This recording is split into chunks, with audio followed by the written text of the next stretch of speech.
నన్ను పట్టుకొని ఈయన తెలంగాణకి ఏం సంబంధం అంటే ఏం చేయాలి నేను అంటే అధికారం వచ్చింది.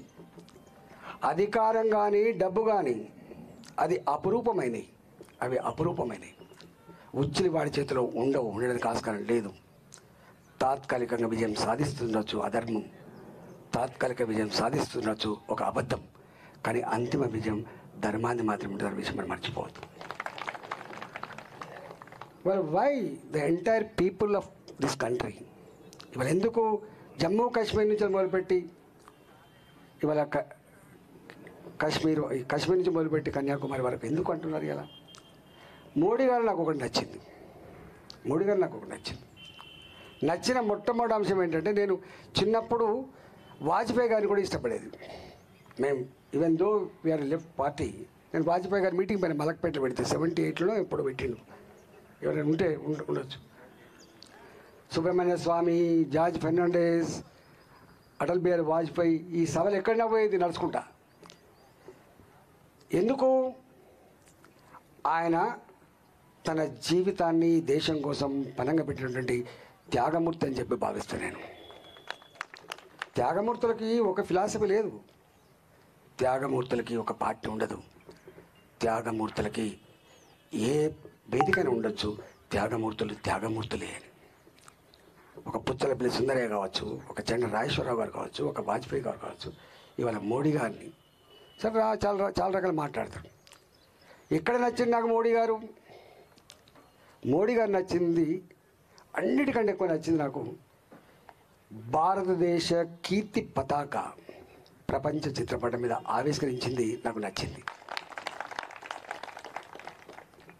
ఎక్కడి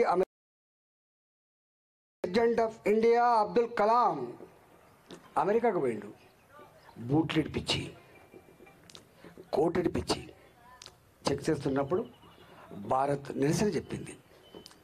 మా దేశంలో ఇవన్నీ నడవని చెప్పింది అహంకారంతో ఉన్న అమెరికా.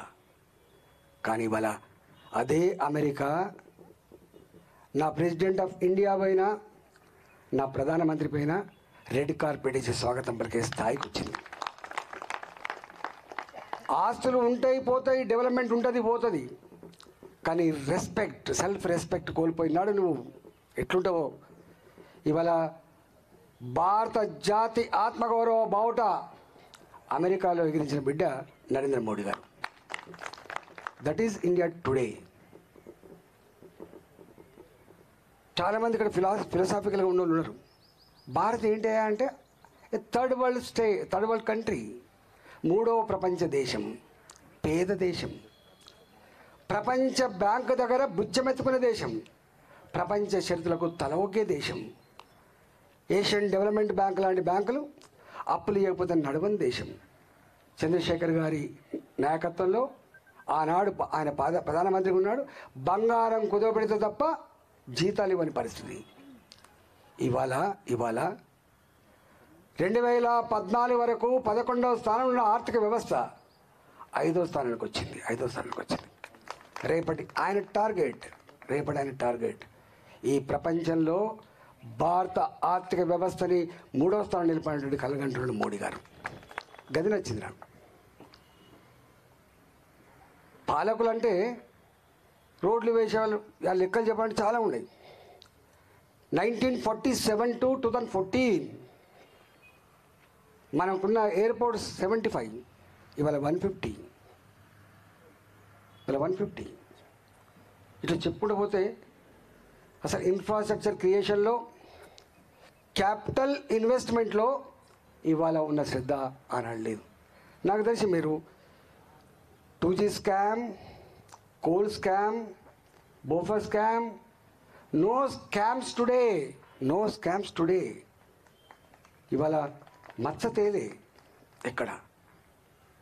ఇవాళ ప్రపంచ దేశాలు అంటున్న మాట ఏంటంటే, ఒకవేళ ప్రపంచంలో ఏ దేశానికైనా సమస్య వస్తే, ఆపద వస్తే ఆదుకోగలిగే సత్తా భారత్కు ఉందని చెప్పి మాట్లాడుతున్నారు.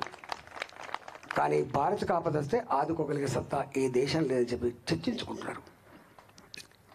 ఇవాళ ఈ దేశం ప్రపంచంలోనే ఇవాళ అత్యంత వేగంగా ఎదుగుతున్న దేశంగా ఎందుకంటున్నారు? నాకు ప్రపంచంలో ఇవాళ అత్యధికంగా మానవ శక్తి కలిగిన దేశం భారతదేశం. ఇవాళ ఆ మానవ సంపద క్వాలిటేటివ్గా తీర్చిదిద్దాలని, ఆ మానవ సంపద జ్ఞానవంతంగా ఉండాలని చెప్పి ఇవాళ అమెరికాలో ఏ డాక్టర్లు సర్వీస్ చేస్తున్నారు, ఇవాళ సాఫ్ట్వేర్లో ఎవరు రూల్ చేస్తున్నారు. ఇవాళ రాబోయే కాలంలో తప్పకుండా ఈ దేశం యొక్క యువత, ఈ దేశం యొక్క విద్యార్థి శక్తి తప్పకుండా ప్రపంచ ఆర్థిక పురోగమనంలో భాగం పంచుకునేటువంటి అవకాశం వస్తుంది భారతదేశానికి. ఎంప్లాయ్మెంట్ జనరేషన్ గురించి మాట్లాడుతాం మనం. ఐ నో, నేను ఆర్థిక మంత్రి నాకు తెలుసు కాబట్టి చెప్తున్నాను.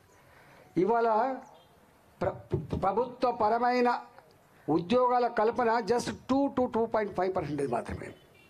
ఇంత పెద్ద ఆర్భాటం, ఇంత పెద్ద వేదన 95 to 97% from private side today.